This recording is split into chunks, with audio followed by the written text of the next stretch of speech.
बहनों, ओम नमः शिवाय। आज इस वीडियो से पहले अपन ने बंधन योग, गजपति योग, कई योगों की चर्चा की थी। आज अपन कुंडली में चंद्र मंगल योग जो बनता है, एक विशेष प्रकार का अद्भुत योग है जो किस प्रकार से व्यक्ति को लाभ पहुंचाता है। वीडियो को स्किप न करें, पूरा देखिए, तभी इसके बारे में सटीक और पूरी जानकारी जो है वो मिलेंगे। और अगर सब्सक्राइब नहीं किया है चैनल को तो कृपया करके सब्सक्राइब करें। धन्यवाद। अगर कुंडली के अंदर, मान लो किसी कुंडली के अंदर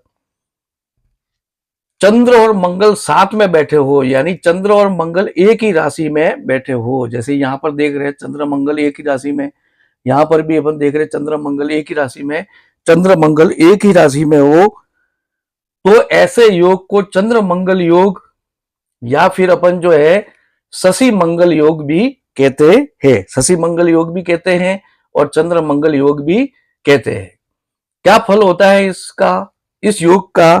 तो अपन कहेंगे जातक बहुत सुरवीर होता है, क्योंकि मंगल के साथ में चंद्र है, इसलिए जातक बहुत सुरवीर, रण में विजयी, यानी युद्ध में जो है वो विजयी होता है, योद्धा होता है और रक्त विकार से पीड़ित होता है।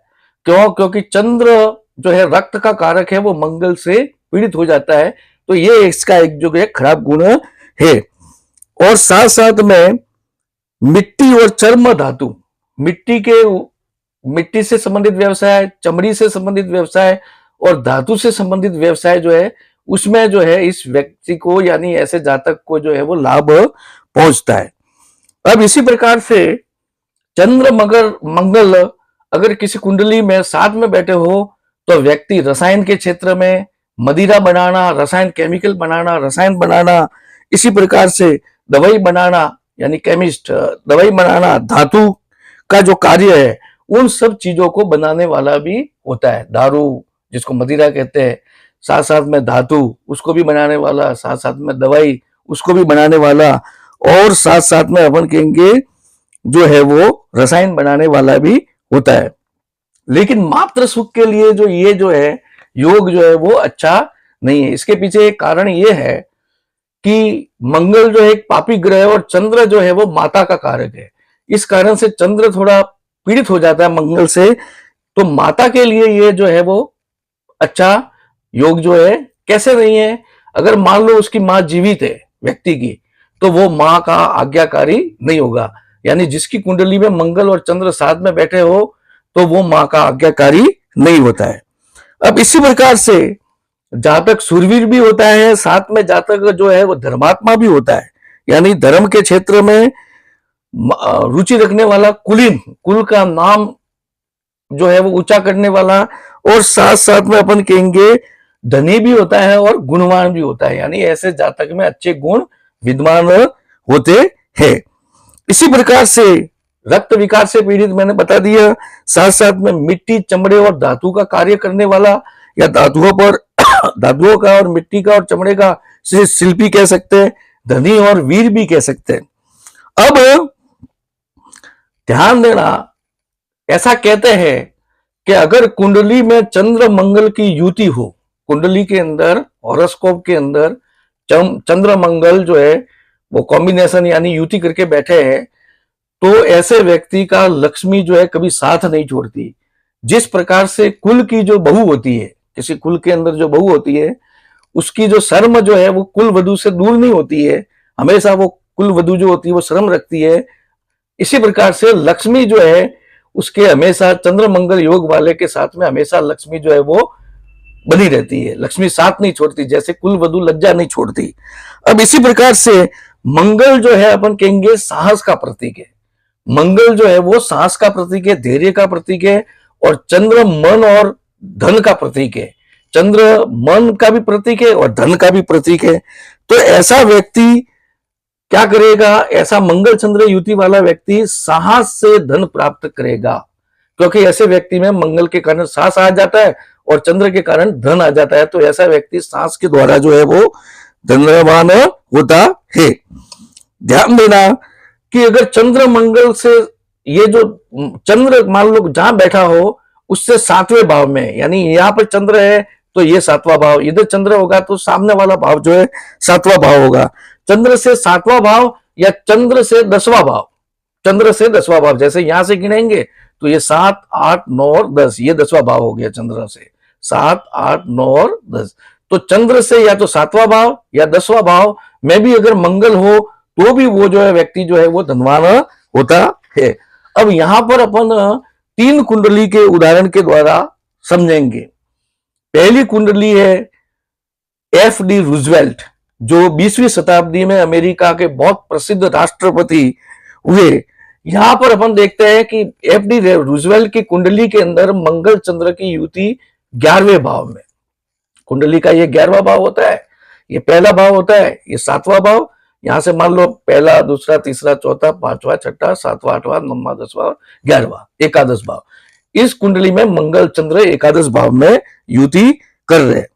अब इसी प्रकार से चंद्र मंगल योग जो है वो बन रहा है। साथ साथ में अपन कहेंगे शनि नीच है, लेकिन शनि की नीचता को भी मंगल चंद्र की युति जो है वो भंग कर रहा है, यानी शनि की दुर्बलता को मंगल चंद्र जो है वो प्रबल बना देते हैं।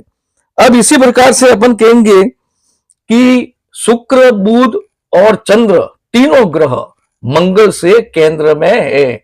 यहां पर अपन देखते हैं चंद्र मंगल से पहले भाव में है, यानी केंद्र में है, और साथ में शुक्र और बुध मंगल से 7वें भाव में, तो ये भी जो है वो केंद्र में है।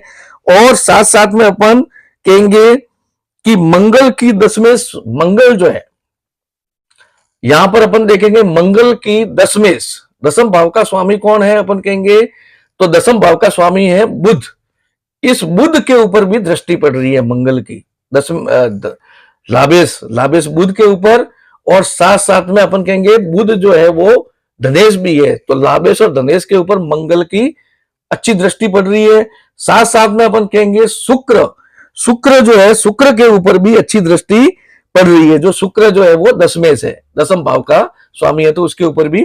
तो इस प्रकार से F.D. रूजवेल्ट जो है वो बहुत ही नामचीन राष्ट्रपति भी हुए और धनवान भी हुए। दूसरी कुंडली, द्वितीय कुंडली वैज्ञानिक है, जो सुप्रसिद्ध राष्ट्रीय वैज्ञानिक हुए, इनका नाम जो है वो देखते हैं। यहां पर अपन देखते हैं कि 11वें भाव में चंद्र मंगल की युति है। 11वां भाव यानी एकादश भाव में चंद्र मंगल दोनों मिल करके लक्ष्मी योग बना रहे, इनका लक्ष्मी कभी साथ छोड़ नहीं सकती है। साथ में अपन देखेंगे कि 9वें भाव का स्वामी, ध्यान देना कि कभी भी त्रिकोण के स्वामी के साथ राहु केंद्र में जब बैठा हो, त्रिकोण के स्वामी के साथ जब राहु केंद्र में बैठा हो तो वो राजयोग कर रहा है। अब यहां पर अपन देखेंगे कि त्रिकोण भाव का स्वामी यानी 9वां भाव का स्वामी बुध जो है वो राहु के साथ में बैठा है, और इस प्रकार से लग्न के अंदर राजयोग जो है वो बन रहा है। इसी प्रकार से अपन देखेंगे कि लाभ स्थान का स्वामी सूर्य, लाभ स्थान का स्वामी सूर्य जो है अपन कहेंगे कि अष्टमेश और साथ साथ में लग्नेश के साथ में बैठा है। लाभ स्थान का स्वामी सूर्य लग्नेश शुक्र के साथ में, और अपन कहेंगे शुक्र के साथ में बैठा है, तो वो भी प्रबल योग जो है वो बन रहा है। धनेश मंगल, यहां पर अपन देखेंगे कि धन स्थान का स्वामी मंगल है और दशम भाव का स्वामी चंद्रमा है, तो अपन कहेंगे कि धन स्थान का स्वामी मंगल और दशम भाव का स्वामी चंद्र, ये भी जो है वो साथ में बैठ के धनवान योग और राजयोग जो है वो बना रहे। अब जातक बहुत धनवान थे, ये जो जातक थे वो बहुत ही धनवान थे। अब यहां पर देखते हैं कि ये वाला भाव, ये और ये केंद्र के भाव कहलाते हैं। यहां पर अपन देखेंगे कि शनि जो है वो केंद्र के अंदर यानी चौथे भाव में मकर राशि का होकर के स्व राशि का बैठा है, तो एक प्रकार से पंच महापुरुषों में से एक प्रकार का ये जो है योग बना रहा है, सस महापुरुष योग जो है वो बना रहा है। और साथ साथ में अपन कहेंगे कि गुरु जो है वो नीच राशि का है, गुरु नीच राशि का है, लेकिन क्या है कि गुरु शनि के साथ में बैठ करके नीच भंग राजयोग जो है वो बना रहा है। गुरु भले नीच राशि का है, लेकिन शनि के साथ में शनि स्व राशि का, गुरु नीच राशि का, तो इस प्रकार से नीच भंग राजयोग जो है वो बन रहा है। साथ साथ में अपन कहेंगे कि मंगल चंद्र जो योग बना है उसके कारण से भी गुरु की जो नीचता है वो जो है नष्ट हो जाती है। अब तीसरी जो कुंडली है वो प्रसिद्ध उद्योगपति जमशेदजी टाटा, टाटा के नाम से कंपनी है वो अपन जानते ही है।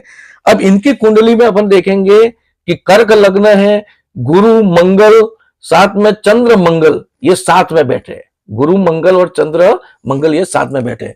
अब कर्क लग्न की कुंडली में मंगल और गुरु दोनों राजयोग कारक होते हैं।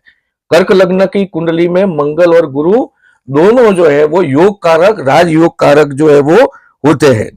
इसी प्रकार से अपन देखेंगे कि सप्तमे शनि, सप्तमे शनि की दृष्टि कहां पर पड़ रही है, तो अपन कहेंगे तीसरे भाव, 8वें भाव पर पड़ रही है, साथ में एकादश भाव पर भी पड़ रही है, अच्छी दृष्टि पड़ रही है, क्योंकि सप्तमे शनि है, एकादश भाव यानी लाभ भाव को देख रहा है, साथ साथ में अपन कहेंगे धन भाव को भी शनि जो है वो देख रहा है, शनि जो है वो धन भाव को भी देख रहा है।